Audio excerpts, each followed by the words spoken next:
So don't you dare underestimate my experiences of being unwanted and unlike you, Domino. I have thick skin, and when you have thick skin, you are untouchable. Hi, I'm at the Gladstone Theatre and I'm delighted to be joined by Andrew Games to talk about his new film, Dandilicious.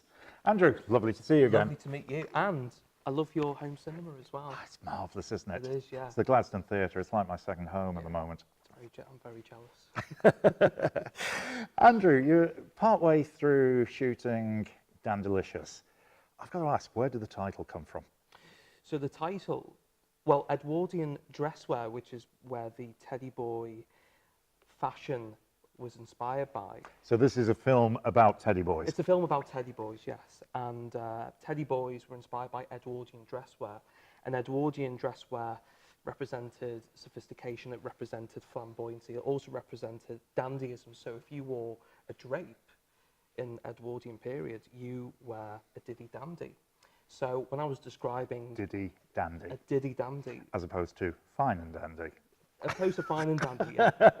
So I remember I was trying to describe the character to someone. I thought, well, he's cheeky, he's naughty, he looks dandylicious, and I thought, actually, that sticks. Dandilicious. That sticks. So, and that I thought that's got to be the title of the film, definitely. Okay, so you've suggested that it's about teddy boys. Where was the inspiration for this from? So I've always been interested in the teddy boy subculture, the 1950s. I've enjoyed the music that they listen to, the things that they represent, because they are probably the first anti-establishment youth movement. True. And I do think it's, you know, a very interesting part of our history in Britain.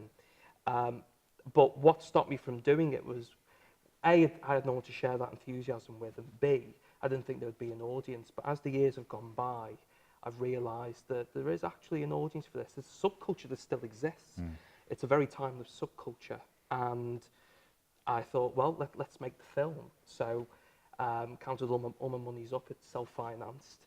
And we went in production. And it's funny because as we were in production, I kept thinking to myself, is there actually going to be an audience? Am I making a film for no one here? But judging by the response of the trailer, I was wrong. There was definitely an audience.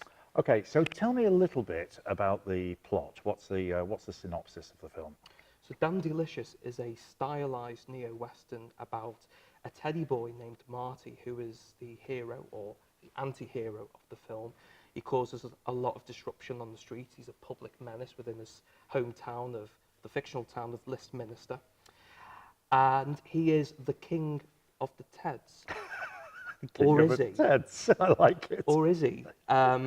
So this film has been inspired by a variety of different things. I've noticed. I noticed that I mentioned that it's a neo-western. So I've always been interested in westerns, such as spaghetti westerns, all the way down to the John Wayne classics. And this film has the similar kind of tropes and nuances of a western. The kind of the rogue, lonesome. So have we got your teddy boys on horseback, or are they riding motorbikes? Oh, they're riding Ford Zephyrs, which we'll get to, I'm sure. And it's also been inspired by, because of course Marty is an anti-hero, so it's been inspired by the likes of Alex DeLarge from A Clockwork Orange, the man with no name from the spaghetti westerns. Okay. And it's also been inspired by Guy Ritchie films. It's a very stylized, abstract film. The performances, the characters, the storytelling, it's all larger than life. The best way I can describe this film, it's like a Dick Tracy comic. But for adults, for adults, yeah.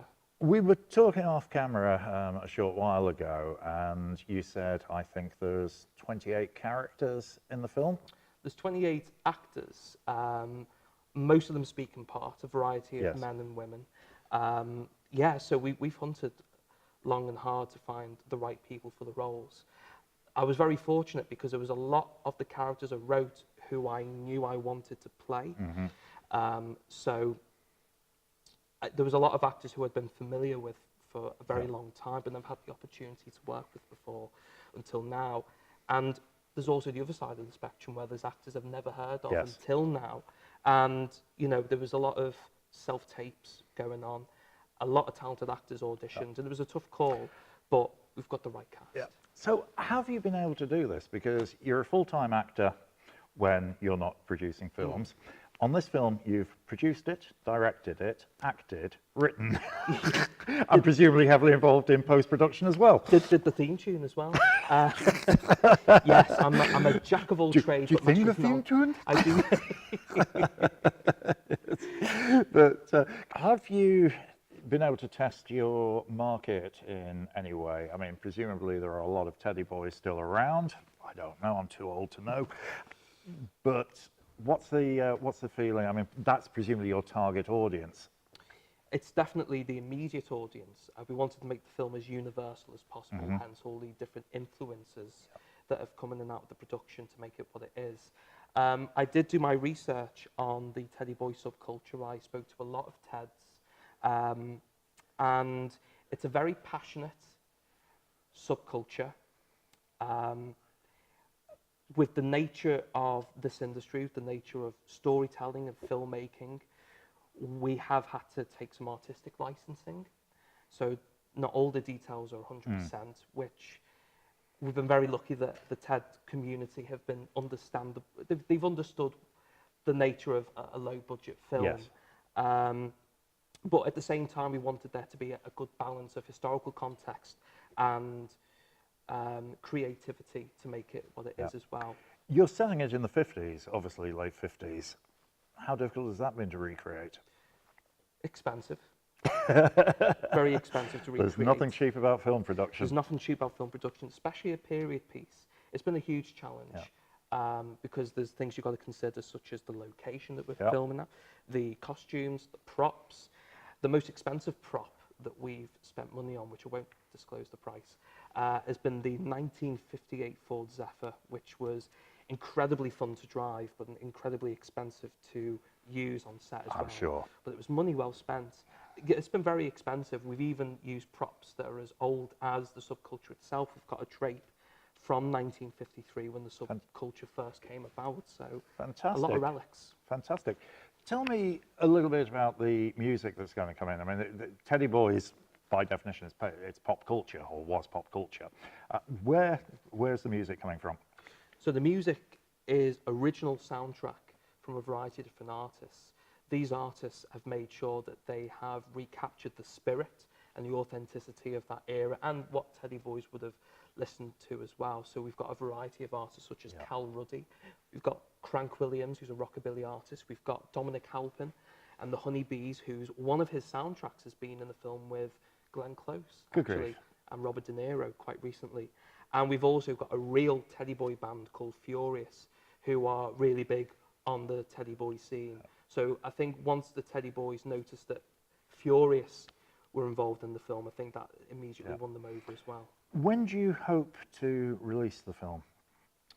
So we're hoping to release the film by early 2020. We're going to be submitting it to a variety of film festivals around the world.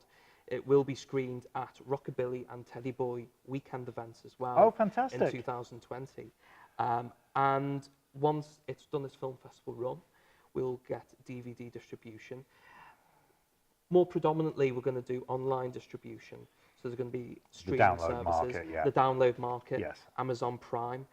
Netflix is a far way away, but never say never. There's been a lot of great independent films that have had the opportunity to be seen on Netflix. So you just never know. We could be there. Fantastic. You've already released your trailer for this. Where can people get hold of a copy of that to view?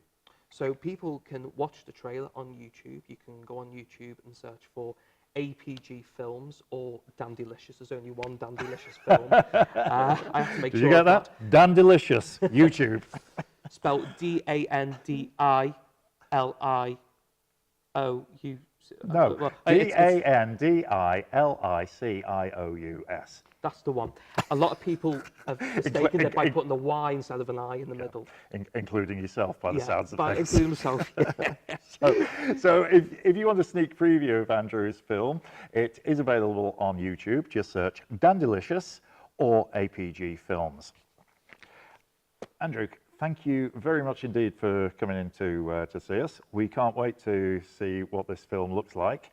Look out for the release date. You'll be able to find that on our own Facebook page, on Andrew's Facebook page, and if you tune in to my show on Vintage Radio, we will be announcing it. In fact, you're going to come and have a chat to us when just before you release the film, aren't you? Yes, absolutely. This is Mike Sowden talking to Andrew Games about Dandilicious at the Gladstone Theatre, Port Sunlight.